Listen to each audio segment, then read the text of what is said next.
আল্লাহর নবী বলে দিয়েছে, একটা মুমিন ফজরের নামাজ যদি আসসালাতু খায়রুম মিনান নাওম এই শব্দের আওয়াজে ঘুম থেকে উঠে মসজিদে আয়েশা নামাজ আদায় করলো, আবার জোহরের নামাজের জন্য সে বাহিরে চলে গেছে, তার কাজ করার জন্য ক্ষেত খামারে কাজ করবে, দোকানপাটে কাজ করবে, ব্যবসা বাণিজ্য করবে, যে যেই জায়গায় কাজকর্ম করার কথা করবে, সব কিছুর গতিতে সব কিছুই চলবে।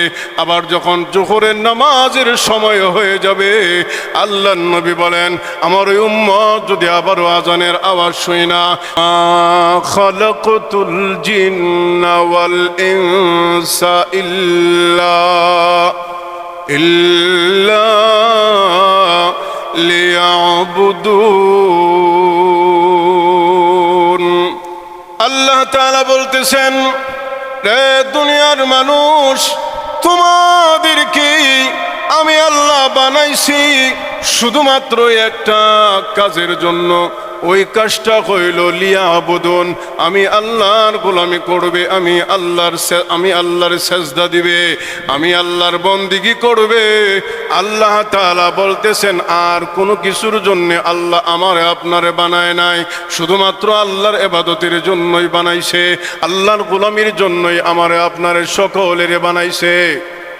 এখন প্রশ্ন হইতে পারে, তাহলে কি হুজুর আমি কি ভাত খাবো না, আমি কি গোসল করব না, আমি কি সংসার করব না, আমি কি ব্যবসা বাণিজ্য করব না? হ্যাঁ, সব কিছুই করব। আমি আপনি ব্যবসা বাণিজ্যও করব, আমি আপনি সব কিছুই করব, দোকানপাটও তৈরি করব, ঘরবাড়িও তৈরি করব, খাওয়া দাওয়া করব, গোসল করব, বাথরুম করব, সব কিছুই আমি করব।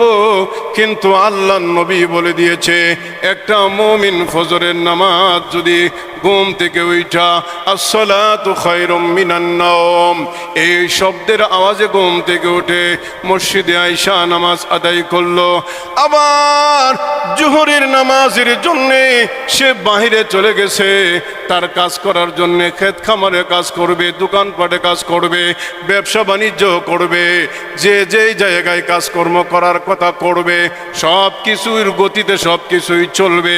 আবার যখন জোহরের নামাজের সময় হয়ে যাবে, আল্লাহর নবী বলেন, আমার ওই উম্মত যদি আবারও আজানের আওয়াজ শুই না মসজিদে আয়েশা আবার জোহরের নামাজে শামিল হয়, আমার আল্লাহ আমারে জানায় দিয়েছেন, নবী গো,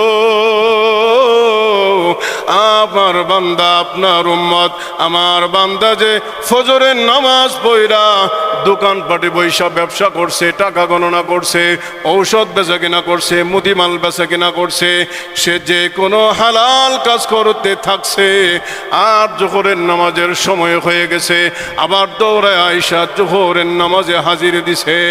আমি আল্লাহ তাআলা ঘোষণা দিলাম, ওই ফজরের নামাজ থেকে নিয়া জোহরের নামাজ পড়ার আগ পর্যন্ত এই মাঝখানে 5-7 ঘন্টা সময়, এই সম্পূর্ণটা সময় আমি আল্লাহ তাআলা তারে নামাজ পড়ার সওয়াব লেখায়া দে।